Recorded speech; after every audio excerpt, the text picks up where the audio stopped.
Step-by-step process if you're just starting in your finances.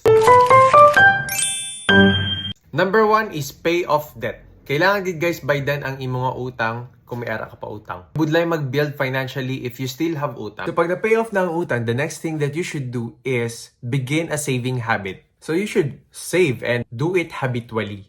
Every paycheck na pagsulod, kaltas dayon sang money and then put it somewhere else. In fact, I think that's the time that you should start building your emergency fund. So next, emergency fund. You should have a fund for any type of emergency, guys. Ang premise for building that emergency funds is that when those emergencies come, you don't need to utang. Balik ito sa number 1. And utang, guys, will make us incur more money in the form of interest. So an emergency fund should be 3 to 6 times worth of your monthly expenses. Next, pag okay na ang emergency fund, you should start protecting your assets. So, mo ni siyang atong ginatawag nga mga insurances. Health insurances, car insurances, life insurance, house, fire, etc. And next should be investments. Could be mutual funds, stocks, crypto, businesses, real estate. There are lots of types of investments.